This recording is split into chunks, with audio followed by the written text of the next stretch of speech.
Good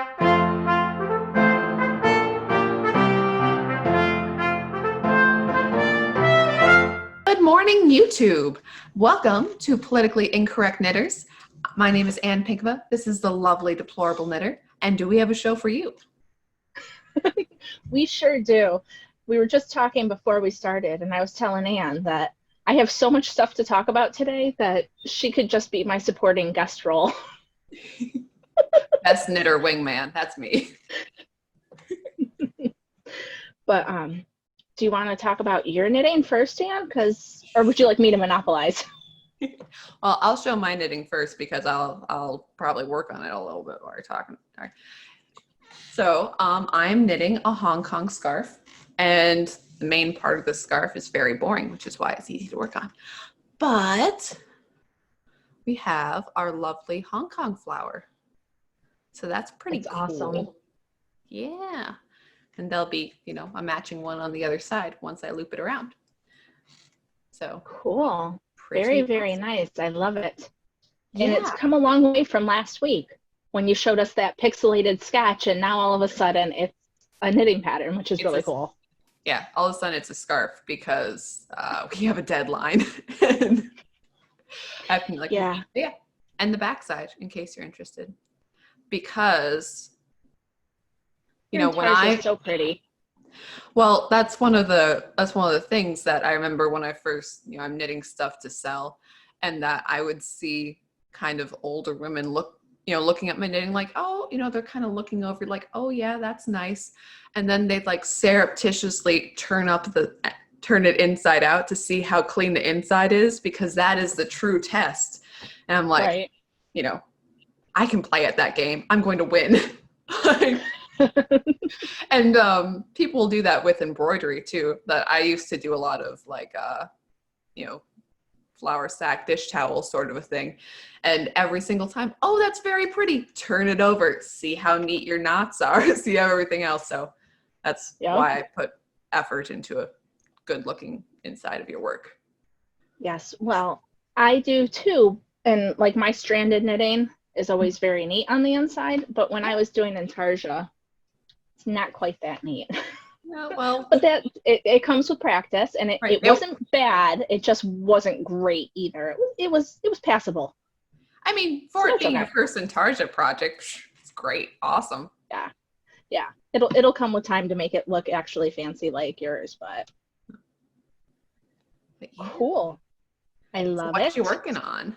I'm gonna put this down for a second because I'm hoping that in a few minutes after I'm done talking, I'll be able to finish the color work, and then I can show everybody how fabulous it is. Mm-hmm. So where to start? Want to see what I got in the mail first? I want to see what you got in the mail. Okay, ready? Pretty thrilling stuff. It's a Deplorable Knitter button. Yay, it's a button. It's very cool. Uh-huh. It's flat plastic. I expected it to be bubbled like you see buttons, but it's flat plastic, and it's really very nice. I'm very thrilled with it. So that's going to go on my project bag.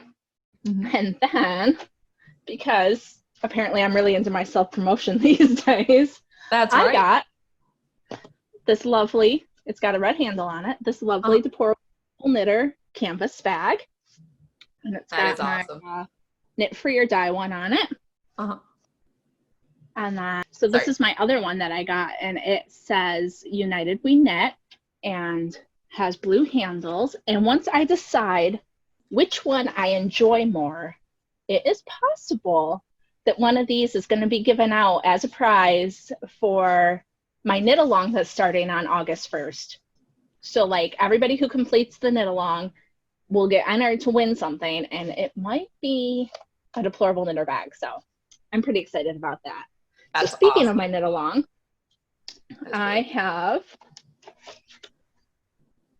I think I've shown it.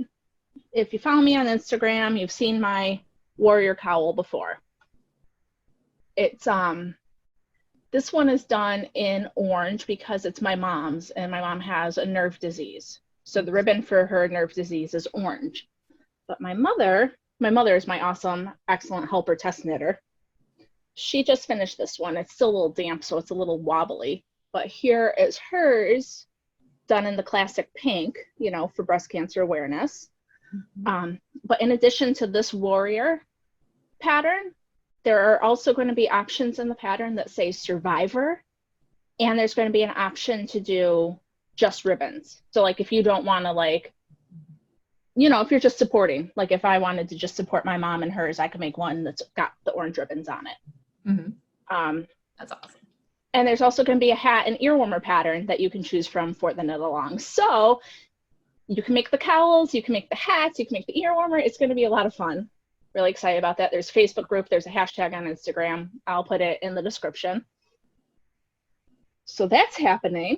You can deck out your whole family. I know, right? Like if there's a cause that you support, then go for it. Actually, my mom and I have a genetic disease. It's called Lynch syndrome. So it means that we're predisposed to certain kinds of cancer. And I really want to make one for that because it's all different kinds of cancer. The ribbon is like every color. So like, I just want to get some rainbow yarn and just knit some up because I think that would be kind of cool. But, you know, so there's all kinds of different things you can do. I know that a lot of people, especially because October's coming in a couple months, they think, oh, breast cancer, but there's so many different things that people are interested in, you know, that they support. So it's cool. What next? I still have more. Yay! But wait, there's more. I was working on this last week when I was knitting. I don't think I ever showed anybody, but this is my pro-life, pro-USA, pro-Trump hat. The pattern's available in my Etsy store.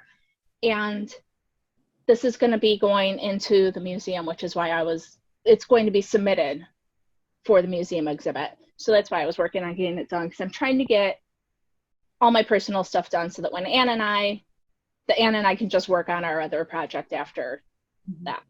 Right, Anne? Exactly.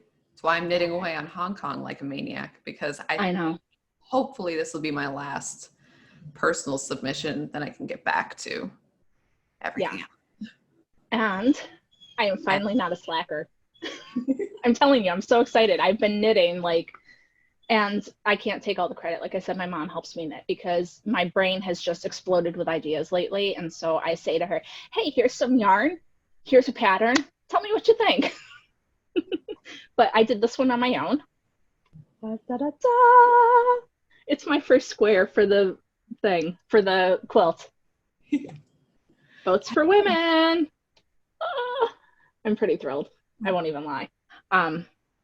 And it's also wet, which is why it's all sad looking, because I was blocking stuff this morning. And then it thundered, and so everything here is just like damp because it's 1,000 degrees. But yeah, so I haven't steeked it yet, but I finally got a square done. So that's exciting. This is what's happening at my house right now. Just in case anyone was wondering why I sometimes don't knit as much as I used to. Right there, it's the culprit. Well, at least she doesn't seem to be one of those cats who likes to break the yarn. Because yeah, she did that a couple times, but I'm really working on people are like, oh, just give her own ball of yarn to play with. No. I'm training her to not play with my yarn at all. I mean, obviously some days are better than others, but why would I teach her to play with some yarn? How is a cat going to know the difference? I know it's going to be all yarn is hers then, and it's not going to be good. Yeah, no yarn is hers, but she just hasn't gotten the memo yet. Kind of similar to the we don't walk on the table memo. I'm working on it. She hasn't gotten to the end of it yet, though. We're still in negotiations about that one. Right. Or, like with my bulldog, the don't jump on my knees when I get home. Yeah, still haven't got that one. And I have like perpetual bruises on my legs from her jumping up. No. I know, she's a heavy girl. She's not svelte. She's not exactly small. No, and she has these big old paws, and she'll jump up and dig into your legs, and kind of bruisey. Baby. I know, she's such a sweet girl, and she's so excited to see me. If she could only do that by not leaving bruises, that would be the best. But probably too much to ask, though, for real. I know. Just like this cat that keeps climbing up my leg. Oh. It's probably too much to ask for her not to play with the yarn, but we'll continue to try. Right. We'll work on it. Well, at least said bulldog hasn't shoved me out of this chair yet because she is sleeping right beside it. You know, this is her favorite place to nap. It's the best. It is a very nice chair and a very nice spot. It is. I'm very fond of it. I don't know. Have you seen the stuff on Instagram about everybody being ticked off about yarn substitutions? I haven't even. What a bad yarn podcaster am I? Well, no, I wouldn't expect you to because it's from the, the people that generally block us and don't like us. So I don't expect you to know all that they're doing. But so we know that Ravelry's got the accessibility issues, and there's people still really mad, like Ravelry. Sorry. I find this slightly amusing because they got rid of all of us horrible conservatives, and so now they are working on eating their own. So it makes me giggle just a little. It's probably not nice of me, but I can't help it. So Ravelry is still inaccessible, right? And so a lot of people are now having trouble with their yarn substitutions because they would go to Ravelry to find out, like, oh, so-and-so used whatever yarn, I'm going to try that brand instead. And so now they're like calling out knitting designers to like put all the yarn information on, which is fine. I mean, like, some designers really go into like, oh, it's, so many wraps per inch and this ply and that ply and whatever. I don't write that. I write DK weight. Sometimes I tell you what brand I use, sometimes I don't.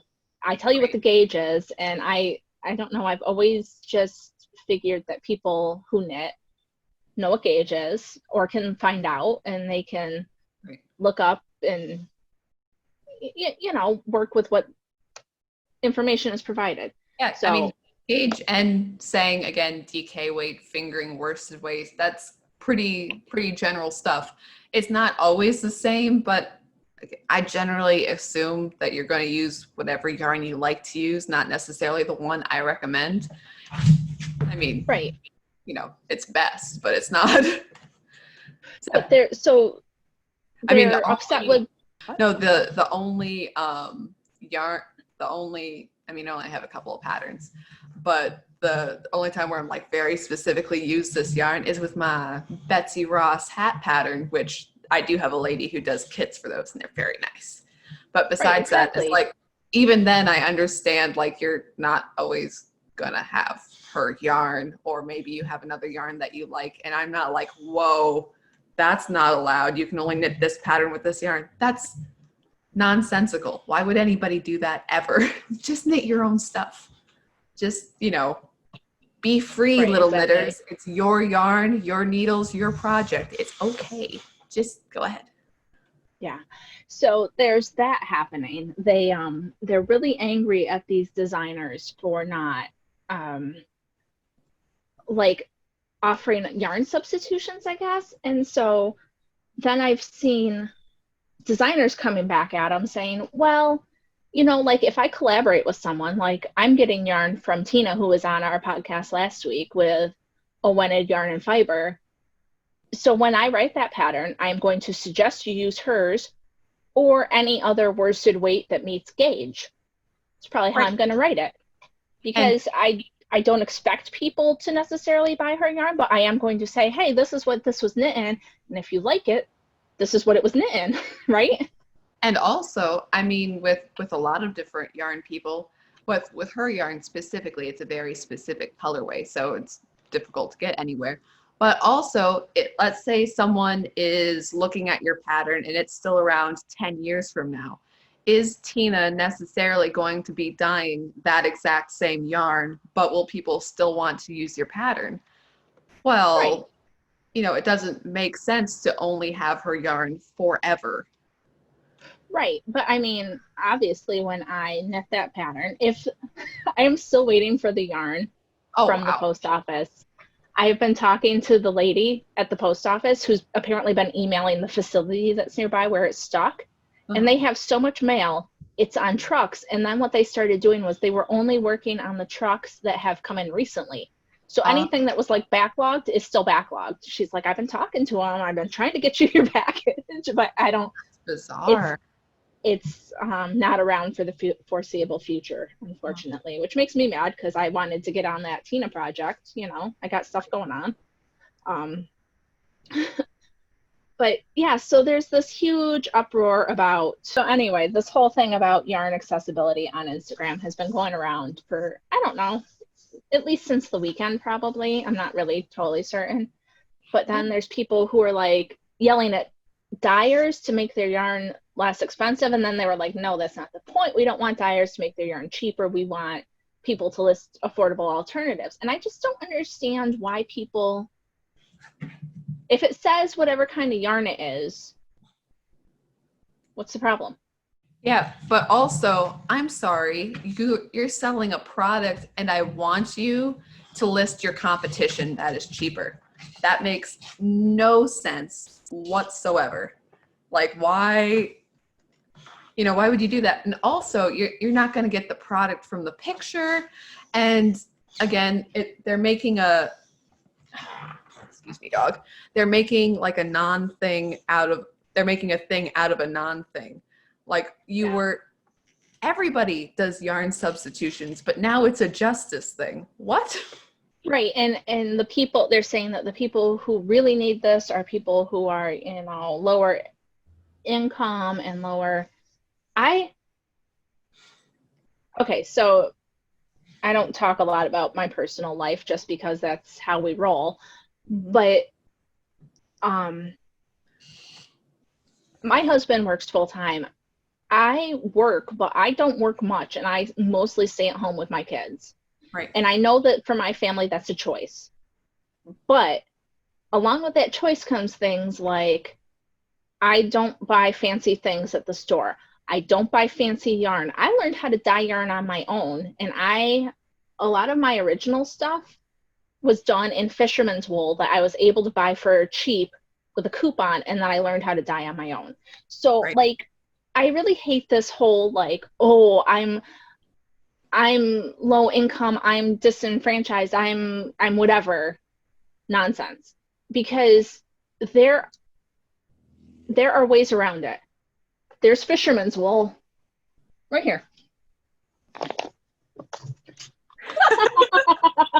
Raining yarn. Fisherman's wool. Uh-huh. There's 465 yards on this. It's worsted weight. And because it's wool, you can dye it with food coloring or real dyes. Right. And this is how I started. And it's usually $12 at the store. I would find a half off coupon and I would buy it for $6. So, do you know what I mean? Like, It's really frustrating to me. I would love to have super fancy yarns. Like, all these people are like, oh, I would love to do this pattern of yours in Malbrigo Rios. Awesome. I've never touched this stuff. Please do. So, like, I would love to see how it looks. Yeah. Because there's, from two different angles. Like, I was watching, it was a different yarn podcast, and someone who uses a bunch of just the most beautiful hand-dyed yarns. They're just gorgeous. And she's like, oh yeah, so this is a wrap, and I'm going to do a fringe on it. I like a long fringe. And it was like, the fringe on it was 8 inches long, and it was thick, and it was cutting fingering weight hand-dyed yarn. Like, that's so much money. Just an insane amount of money. And then yeah. And on one hand, I see that like the yarn I use. Yes, I occasionally splurge on the nicer, beautiful hand-dyed yarn or a luxury yarn, but it is rare. That is, you learn to dye. I learned to spin because I love hand-spun yarn, but can I afford to buy it from someone else? No. So hand-spun yarn is insane. Like, if you get, like, my mom and I talked about selling her hand-spun for like 30 seconds. Like, for you to even make anything out of it, it would have to be like $50 for like 100 yards. We're like, well, nobody's going to buy that, so let's move on. Like, you got to be a realist. Yeah, well, on my Etsy store, I foolish Anne one of my more popular hats, I actually use a hand spun yarn for it, on the Bucky beret. And I love the hand spun yarn because it gives the correct texture that I need, and it's very specific to that hat. Am I getting my money back for spinning it and then knitting it? No, not at all. No, that's dumb. But hey, you know, I mean, even now I was just kind of happy that I was selling it at all. Like, so right. That's a whole different conversation. But I remember there's, in the same way of the yarn substitutions, and it drives me crazy because it is so patronizing. It's, you know, neither, again, a lot of when we buy more expensive yarns is because we're investing in it, and we know that it's a quality product. We want to use quality yarn for it, and it's sort of a build up to it point. A lot of people, you know, you don't have the money to begin with, and you start out with junky yarn, and there's nothing wrong with that. Nothing wrong with continuing. I say junky yarn, you know, like, you know, you think of the Red Heart yarn, which, you know, is very plasticky. And I mean, there's also good things that you want more acrylic yarns for, like blankets you want to wash and things like that. Right. But those stuffed animals that I've made, I make those out of acrylic because kids do weird stuff to their toys. You want to be able to wash it. Right. You don't want to have to worry about it. Right. You want to wash it and not worry. And I mean, wool, you know, washing the wool sparingly. But yeah, there's this woman who I follow, and she sews, and she does a lot of thrifting. You know, I got this shirt from Goodwill and I remade it into this. And it was a bizarre thing that she said, that it was about ethical clothing. And she was saying that it was this weird connection between, you know, the Joe Biden thing where you assume that if you are rich, you're white, and if you're not rich, you're not white. And I'm like, oh, that's incredibly racist. Like, how is that a thing? But if you are rich and white, therefore you should spend more money on ethical clothes, but you're excused from ethical clothes if you can go ahead and buy, you know, random big box store made by slaves, whatever, but that's okay because you're poor. And I'm just sitting there like, hello, not wealthy. I mean, not doing poorly, but not wealthy. And I buy used clothes all the time. Also, isn't thrifting clothes and remaking them up nicer the province of poorer people? Like, this is what we've been doing for centuries, is trying to make something up and make it, either give it a more fashionable silhouette or anything else. Right. I mean, like, there's this bizarre like tear between them. Like, why are you assuming that, you know, that people who can't afford the fancy yarn aren't substituting it already and haven't already figured it out? Thank you for holding my hand. Like, well, you know, okay, so you said two things there. Right. First off, on the clothing front, my kids are still in that stage where they grow pretty quickly. I only buy them brand new clothes if they're on sale or clearance, or like it's a special occasion. Like, I really hate to like buy the fancy clothes, but sometimes you need to do it for whatever reason. And I will bite the bullet and I will buy them a new fancy for a wedding or whatever it might be. Right. But my kids only wear secondhand clothes, and because they grow too fast. There's just no reason right now to spend a whole bunch of money. And then since I don't have a job out in the workforce, I try to thrift all my clothes because I want to look nice. Like, don't get me wrong, but I have a certain style, which is like in the winter, it's flannels and torn jeans and boots. And I kind of have that aesthetic. So thrifting actually works pretty well for me, you know? But my husband works out of the house. So therefore, you know, we put more of our resources towards him, which some people are so anti-feminist, I know, but he works out of the house. He needs to project a certain persona. So Right. That's And my thing also, about thrifting. You don't have a job where you're wearing dress shirts and, you know, no. Actually, or anything like that. I clean. I clean houses, and so therefore I actually wear like the nastiest clothing to work because I have bleach stains on it and I might have holes in the armpits because nobody's at my job when I go. Nobody sees me. And I'm like scrubbing other people's toilets. Like, right. I'm not going to wear my good stuff to that. I have a friend who cleans houses and she like puts her makeup on every night. I'm like, what is wrong with you? Why are you putting makeup on to go clean that person's toilet? That's not how I work. But whatever. But on the other hand was the stuff about acrylic yarn. I actually really like acrylic yarn. Red Heart has come a long way since I was a kid.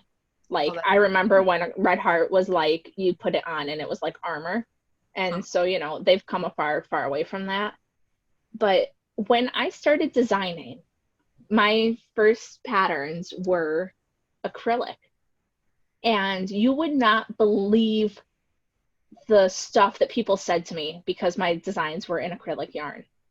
Like, I didn't actually switch to wool until like my third or fourth, no, probably like later than that. Probably like my fifth pattern is when I went to wool. Maybe even later than that. Like, seriously, a lot of my stuff was done in acrylic and everybody was on me about it and mocking me. And so it's like, so weird to see this, like, oh, you need to put in affordable options. Here I am, a designer making stuff with affordable options, and they're mocking me. Oh, yeah. Yarn snobbery is, you know, if we talk about bigotry in the yarn world, yarn snobbery is the real. That is really when you start looking down your nose at people. And I think the crochet world does a bit better than that, than knitting world. That, you know, crochet world, there's a lot more blankets and stuff there too, is another prominent thing with granny square blankets. But you know, walking into a fancy yarn store and being like, I can't buy anything. It's like, oh, well, I'm over here and I only use premium baby yak. Well, that's fantastic. I'd love to use premium baby yak. You know, and maybe if I'm very good and I save up my shekels, then I'll have some premium baby yak and I'll make like a small thing with it and I will treasure it forever. Or maybe I'll have a friend who's like, I don't use this, you can have it, and it'll be Christmas. But that's not, you know, hopefully I can get to that point, but I'm sorry. Like, I don't remember the design, but when I put out one of my designs on Ravelry, you know, over a year ago, there was a response to it. Somebody, I wish I could remember what the pattern is. If I can find it, I'll throw up a picture of it to show you guys what I made and what the response was. But I think it was probably a Red Heart or another brand similar to that I had made a design out of. And somebody responded by putting out another design, and it was made out of Quivet. Is that what it's called? It's okay, hold on. Oh wait, no, that's the yak one, right? That it is. I don't know if it's yak. Because again, one of those things it's ultra fine, because a friend of mine, again, it was for my literal birthday, that she got me, it's supposed to be like the softest, warmest stuff there is, and she got me like this little tiny bag. And it was very prized by me that I spun it and knit it into a hat, but it's like, it's from muskox. Yes. Okay. So if you look it up, it is like, I wanna look this up because it was insane to me that this was the response to my pattern. It was right. So I wasn't even familiar with it. Right. Use one of the most expensive fibers that you can get. Yeah, here is I want to find the ball of it somewhere. Quivet muskox yarn. $70 for an ounce is what I have found. I believe my friend, it was something like $50-some for a tiny bag. And it's light stuff, but still, it was like, so glad you love me. Because that's wow. Yeah, no, this one that I just pulled up, it's an Etsy listing. you know, but it's $70 for 1 ounce of it, of the yarn. And so this is what these people used as a response to my pattern. And I just, like, you're mocking me for what I've made, and could you be any more out of touch? Right. And for real. I know. And okay, there's a lot of competition in the yarn world. Well, my stuff's better than your stuff, and your stuff's better than their stuff, or whatever else. And oh, we're all inclusive until I can one up you and say, oh, y'all are peasants. Like, yeah, but it just, so that's a conversation that has been going on. And the reason that it really started is because they're saying, oh, well, there's just not, Ravelry's not accessible. And so because Ravelry's not accessible, I can't find yarn substitutions. And I don't, yeah, when I was using the site, that was something that I would do. I'd be like, oh, I've got a skein of this yarn. I'm going to search for this yarn and see what people made with it. It's cool. But in the year that I've been off of Ravelry, I don't do that. I still find things to make. It's okay. Right. Yep. You don't have the small technological shortcut, but really you can find other things. Speaking of my adventures in dyeing, right? So like I would soak the yarn in my kitchen in a bowl, and like my kids would be like, hey, are you making spaghetti? I'd be like, no, it's wool. And then I'd be like microwaving the yarn, because I did a lot of dyeing with food coloring, so you know you can just microwave it to steam set it. And my husband would come upstairs and he'd be like, what are you doing? It stinks like wet dog in our kitchen. And I'd be like, oh, I'm just dyeing some yarn. He'd be like, would you stop it? It's dinner time. Nobody wants to eat now. Smells like you're microwaving puppies up in here. Like, no, that doesn't make anybody want to eat. Yeah. There's my evening spoiled. It's a good diet, though. Oh, yeah. It works great. But yeah, so today I was super awesome. I watched the news, and then I scrolled Instagram to find out what the social justice warriors had going on. So in the span of like 3 people's stories on Instagram, I was educated about the yarn substitution issue and Ravelry's inaccessibility. I was reminded that just because Black Lives Matter isn't trending anymore, that we should still do it, and that we should also focus on defunding the police. So all of that, and like 3 people's stories, like, holy mackerel. Don't you ever get tired of just like, I don't know. Yeah, doesn't it get exhausting having all these causes? Like I'm passionate about a lot of stuff, but if I did it all day long every day, I would lose my zeal. I would. Yeah, I don't know. There's a lot. There's one lady I follow who is very like, don't get fatigued about Black Lives Matter. The fight is still there, and I sometimes wonder if part of the fatigue about people backing away from it has been all of the rioting and, oh, by the way, they're Marxists and they want Black Lives Matter on their About page. They want universal basic income for Black people only. And universal basic income has failed every time it's tried. Legalized prostitution and pro-abortion and getting rid of. I didn't know about the prostitution one. I knew about abortion and the families. Really weird. But yeah, that's really weird. They're not for the nuclear family, which again is pretty weird. But yeah, like on their About page, they're for some crazy stuff as well as defunding the police. And there's like many people saying, oh, well, when Democrat politicians say defund the police, they don't actually mean defund the police. Yeah, they do. Yeah, they do. They really, really want us to not have police anymore. Yeah. And another common thing is, well, people don't want to defund the police, but they've been defunding education for years. Ha, ha, ha. No, they haven't. No, they haven't. Let me tell you how much we pay in school taxes, all right? Yeah, like for real. Yeah, so much you pay in school taxes.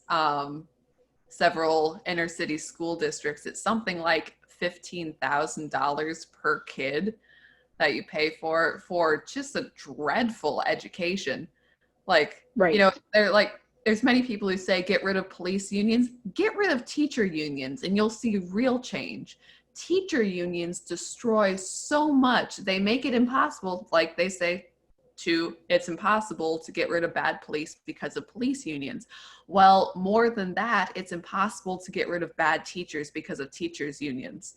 And you keep the bad teachers forever, your kids get a rotten education, and then, you know, and then you blame again the government.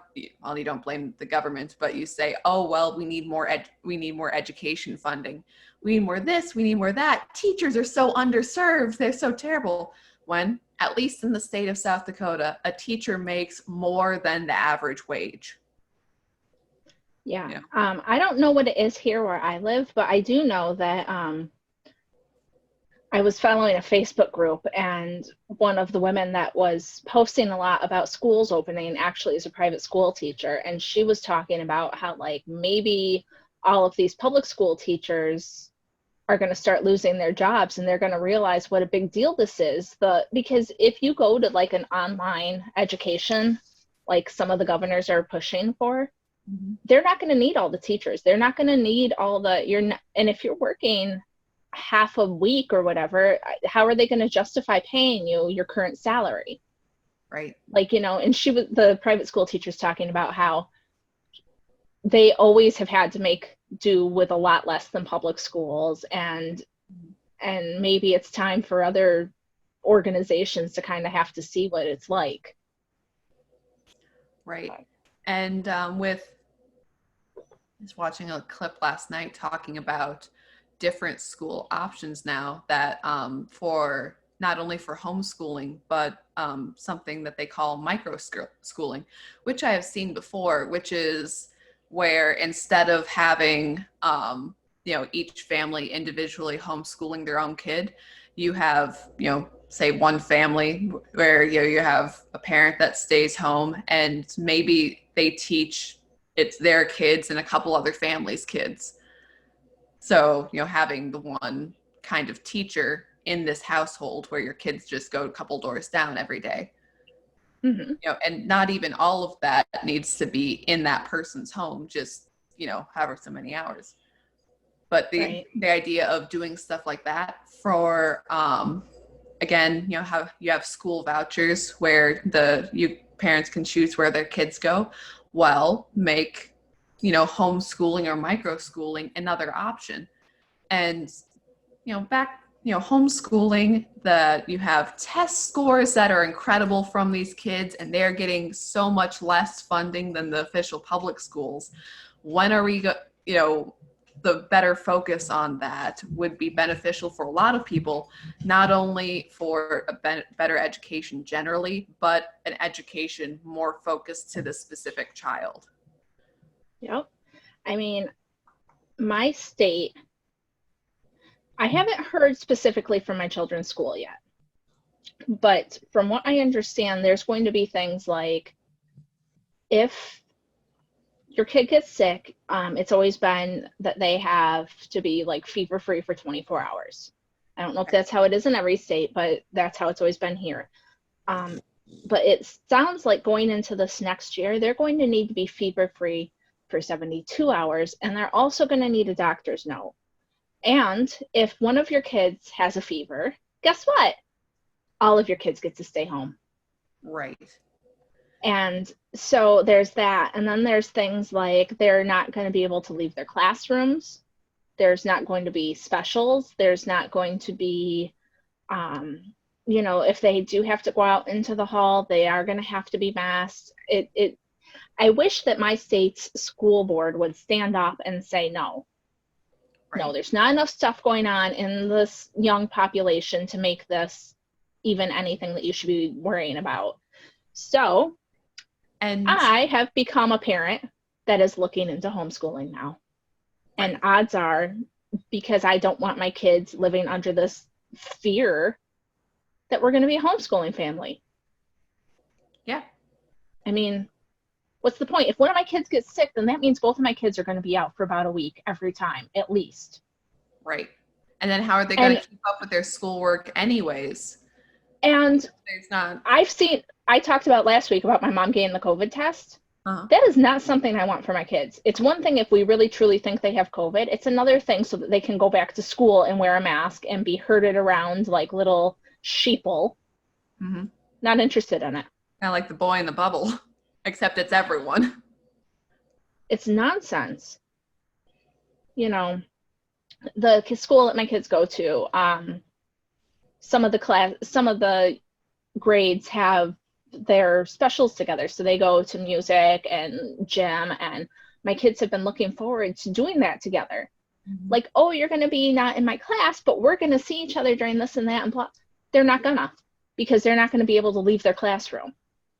So it's kind of like, do I allow my kids to go to school and be masked and 6 feet away from everybody, or do I teach them at home and at least they can play with each other and maybe some other families that we know? Right. And one of the big things that people say about homeschoolers is that, oh, well, how are your kids well socialized if they stay at home? When most homeschool families, they meet with other homeschool families.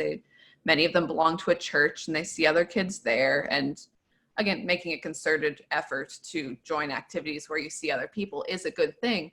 But now you have your, well, how are you going to socialize your kids when they go to public school? Like exactly. Yeah, there's no, and anyways, part of the thing with public school kids is that, I say those public school kids as if I wasn't public schooled for part of my education, but, many kids who go to public school have a hard time socializing with people outside of their age group. So you have that back and forth also. But yeah, and also it breeds fear. It really does. Having kids afraid of other kids. I'm not allowed to talk to you. I'm not allowed, it's like wear your blinders and move forward only. Like how is this a healthy thing for anyone? Right. That's one thing that in this whole crisis, nobody has dealt with. We are building a generation that is fearful. Mm-hmm. Like I have been trying to be very upfront with my kids about what's going on. And, there's a virus. People are getting sick. We're trying to stay away. But I'm trying to, we have been going to places where, maybe we'll take them to a restaurant and, we get them right to the seat so they can sit down and take their masks off. We're trying to make things as normal as we can. They're not going grocery shopping with me because we don't want them having to deal with that. They're kids. I don't want them to be afraid of everything. And we're getting a whole generation here that's just going to be nutty, for real. Yeah. And also so you have people who are incredibly fearful on one side. And then there's okay, so I'm a person who, while I have to wear a mask for my job, if I'm not on the clock, man, I ain't wearing a mask. Sorry, not me. If I was walking into a hospital, perhaps, but I'm not. So situations like that. But Walmart is doing their thing now where you have to wear a mask in their store. Fine, I'm not going to Walmart. I'm done. I have not been to Walmart since this started. Right. Amazingly, you can live without it. I know it's weird to think, but you can. It's amazing. And also, not to get all social justice soundy, even though this isn't a social justice issue, this is a Chinese slave issue. Thank you so much for caring about my health, the one with the money, when you don't care who is making your goods and how they're making their goods and what happens to them for their lives. Thank you for caring about my health, not your slaves who make your shoes. Yeah. I'm so glad that you care about me. Wow, isn't that great? Excuse me. And all of the majority of the pharmaceuticals and supplements that you buy at Walmart, woohoo, for your health, again, made by Chinese slaves. And also, fun news coming out of China today, super nice, not just the organ harvesting of political prisoners or the sterilizing of Uyghur girls because the family are non-compliant with government regulations, but you can no longer have any sort of welfare or anything at all in China if you are a Christian and have Christian things hanging up in your house. You have to replace them with Chairman Mao, or what's the guy's title? Is it Chairman or President Xi, the leader of China? You have to, no cross, no Jesus, just hang up a big old Xi poster and everything will be good. Don't you crazy people think about, that Jesus will help you. And like, great. I mean, not as if I thought, not that I thought that Christianity in China is sunshine and roses by any extent, but it's just another level. It's just another horrible thing that they're doing. And yeah, you know what? Not buy my goods there. Sorry, no. I'm done. I'm done with Walmart. Hi, bye. Like, I'm sorry. Even when I was shopping there at Walmart more recently, it was a concerted effort to look and see where everything was made in. But even more so now. No, not doing it. No. It's really, it's disturbing. And like, you said in the beginning of that you wear your mask at work because you're told to, and then you take it off. Here in my state, we have a mask mandate. And so, right. And then also because I have immunocompromised people in my family, I understand the issues. And so I do wear mine. Like, I don't want people to think that I don't wear mine, but that's my choice to wear mine. Right. I really hate that they're trying to legislate this kind of stuff. You should have, my body, my choice, except for masks. Like, yeah. Come on. Yeah, with masks, it's like, okay, I'm not against wearing a mask or you wearing a mask or whatever, but as long as it is my or your choice to wear a mask. Right. Like, right. If it's, yeah, like, if you want to mask, certainly wear a mask. But I'm not, like, why are you looking at me with those judgy eyes? I'm just not going to do it. Like, I'm sorry. And again, more of the not wearing a mask becomes a bizarre political statement instead of health. Like, hello, I'm sorry. I'm a free person and I wish to continue to be a free person. Therefore, I am not shopping with people who impose that will on me. And especially since science is back and forth, this way, that way, like, no. And I'm getting, as I mentioned that in the comments of last week's video, that someone said that they had lost their voice from wearing a mask. And, I had kind of been losing my voice too. Not so bad, obviously, you can hear me. But sort of my voice is kind of going, that's weird. And it only sort of starts when I've been wearing a mask for a while. That's weird. Might just be me though. Then I hear it someone else. Okay, it might just be two of us, but that's still, there has been other reports of it happening. And again, people who for different medical conditions can't wear masks and they're not allowed to shop anywhere, depending on where their area in the country is. And it's utterly insane. It is. It's the right to make choices and stuff is really what bothers me. And it's unfortunate because my state, I don't think it's going to change because enough people there's enough. My state is liberal. Like during the presidential election, there'll be like 100 votes in and it'll be like, oh, Biden won. Like that's how it happens here. So like, I don't have a lot of hope for change and it's really kind of unfortunate. Well, maybe though, every vote does count. And there's been talk of, I think it was on Rush yesterday or the day before, where it was somebody calling in like, okay, this is just me, but I believe it was, I forget, it was on the West Coast somewhere, where their business association was, they've been totally shut down, their businesses are being destroyed, and it's the sort of quiet whisper of, okay, guys, we're all voting for Trump because any more of this, it's bad enough the way it is.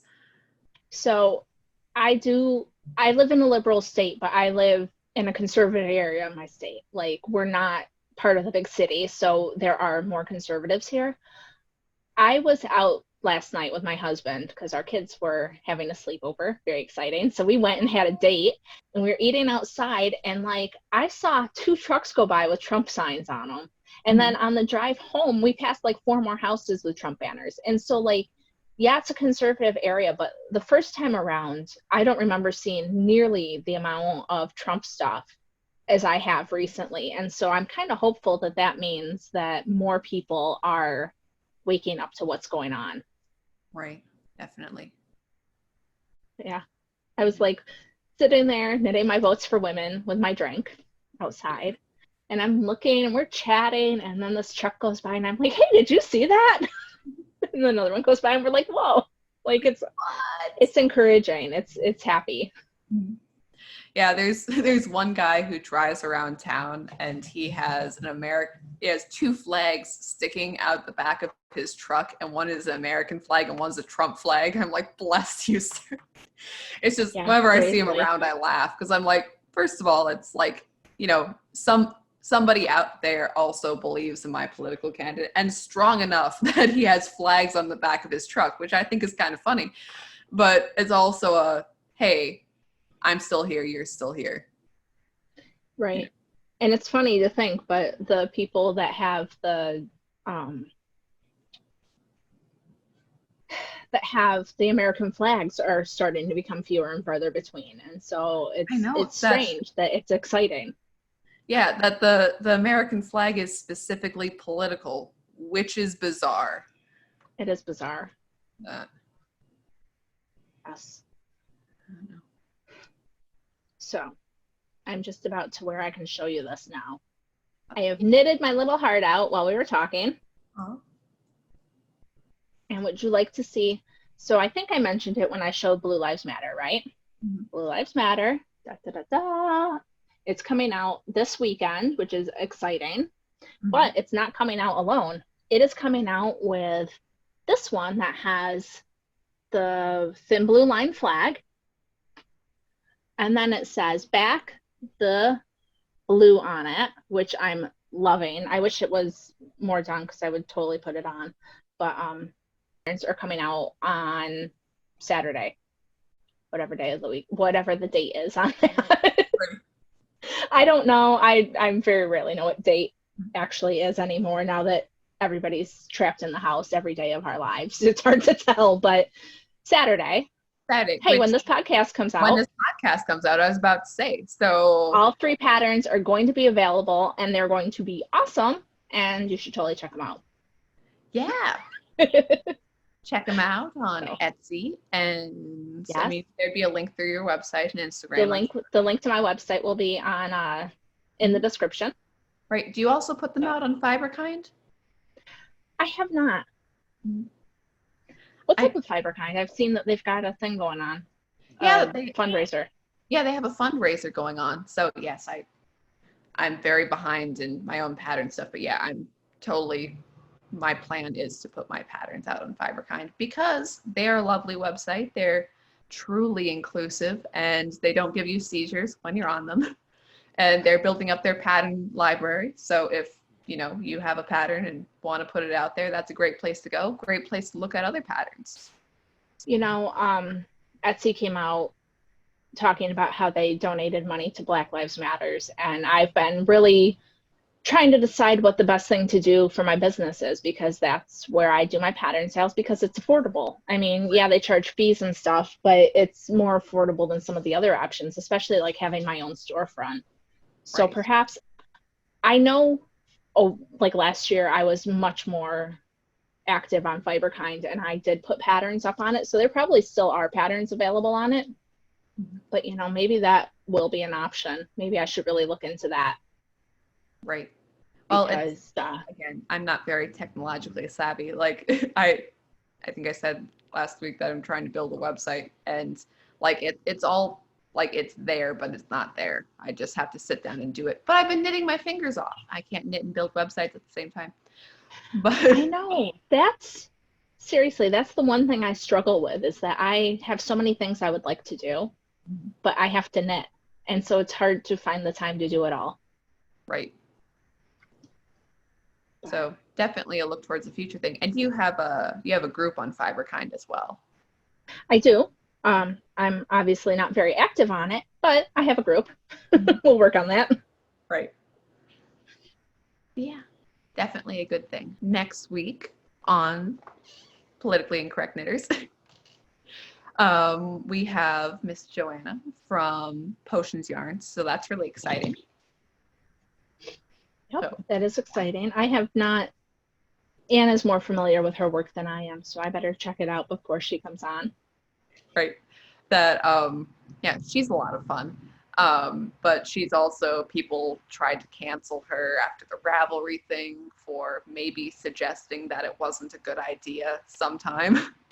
And she was kicked out of a fiber festival in Kansas as well. So she's been, yeah, so that's exciting. Something. I don't know if that's exciting. Exciting. Like it might be upsetting, but exciting in a non-positive way. Like yeah. Yeah. But yeah, so that's good. Not good, but you know, she's coming on, and that's a good thing. And she's gonna talk to us about some interesting stuff, it sounds like, so that's fun. Yeah, and she has some really great she has some new yarn colors coming out that are Van Gogh themed. She has an Alice in Wonderland themed yarn set. So really beautiful, very bright colors. And cool. Yeah, so that's next week. Yes. Yeah, and also big thank you to everybody, because our channel just ticked over, you know, for this being our 7th or 8th episode. It's our 8th episode now. This is number 8. For this being our 8th episode, we just ticked over like 620 subscribers. So that is absolutely amazing. And yeah, we're excited. Thank you. Yes. And if you haven't, subscribe. Like totally do it. It'll make us do the happy dance and call each other for real. Yeah. Yeah, definitely. So thank you all so very much. Yes, thank you. And as always, make sure you remember to like, comment, subscribe, ding the little bell so that when we put up a new episode, you'll know. It's usually every Saturday around 9, depending on how my computer's feeling that day. But most Saturdays pretty early in the morning, so ding the bell so you know when to go check us out, or subscribe to my newsletter. I always send a little thing saying that it's live with the link. So, and you can find my newsletter on my website, which is in the description, or it's in my link tree on Instagram.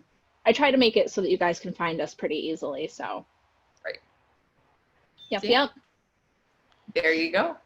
Have a great week, guys. Yes, thank you. Thanks for joining us, and check out the patterns. We've been busy knitting, so especially my shop right now. It's got lots happening.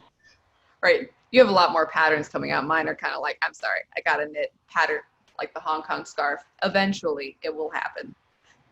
So yes. Cool.